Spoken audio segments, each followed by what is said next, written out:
മുഖ്യമന്ത്രി വി.ഡി. സതീശനും സഹോദരനും ഭീഷണിപ്പെടുത്തുന്നുവെന്നാരോപിച്ച് മുൻ കോൺഗ്രസ് വനിതാ നേതാവ് നൽകിയ ഹർജിയിൽ എതിർ സത്യവാങ്മൂലം സമർപ്പിക്കാൻ സാവകാശം തേടി പോലീസ്. കോൺഗ്രസിൽ നിന്ന് പുറത്താക്കപ്പെട്ട സിബി റോസ്ബെൽ ജോണാണ് ഹർജിക്കാരി.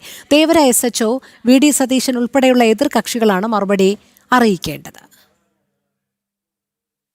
മുഖ്യമന്ത്രി വി.ഡി. സതീശൻ, സഹോദരൻ അജയകുമാർ എന്നിവർ ഭീഷണിപ്പെടുത്തുന്നുവെന്നാരോപിച്ചായിരുന്നു കോൺഗ്രസിൽ നിന്നും പുറത്താക്കപ്പെട്ട വനിതാ നേതാവ് സിമി റോസ്ബെൽ ജോൺ ഹൈക്കോടതിയെ സമീപിച്ചത്. ഹർജിയിൽ വി.ഡി. സതീശൻ, സഹോദരൻ അജയകുമാർ, തേവര SHO തുടങ്ങിയവർ എതിർ സത്യവാങ്മൂലം സമർപ്പിക്കാൻ സാവകാശം തേടി. ജൂലൈ 2 ഹർജി ഹൈക്കോടതി വീണ്ടും പരിഗണിക്കും. തനിക്കും കുടുംബത്തിനും നേരെ വി.ഡി. സതീശന്റെയും സഹോദരന്റെയും ആളുകളിൽ നിന്ന് ഭീഷണിയുണ്ടെന്നും ജീവനും സ്വത്തിനും സംരക്ഷണം വേണമെന്നും ആവശ്യപ്പെട്ടാണ് സിമി റോസ്ബെൽ ജോൺ കോടതിയെ സമീപിച്ചത്. മകനെയും സഹപ്രവർത്തകനെയും സതീശന്റെ കൂട്ടാളികൾ ആക്രമിച്ചിരുന്നു.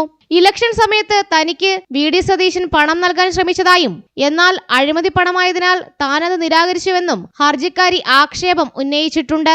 മുഖ്യമന്ത്രി വി.ഡി. സതീശനെതിരെ അഴിമതി ആരോപണം ഉന്നയിച്ചതിന്റെ പേരിലാണ് തനിക്കെതിരെ ഭീഷണി തുടരുന്നതെന്നും കോൺഗ്രസിൽ നിന്നും പുറത്താക്കപ്പെട്ട മുൻ വനിതാ നേതാവ് സിമി റോസ്ബെൽ ജോൺ കോടതിയെ ബോധിപ്പിച്ചിട്ടുണ്ട്. ജനം, കൊച്ചി.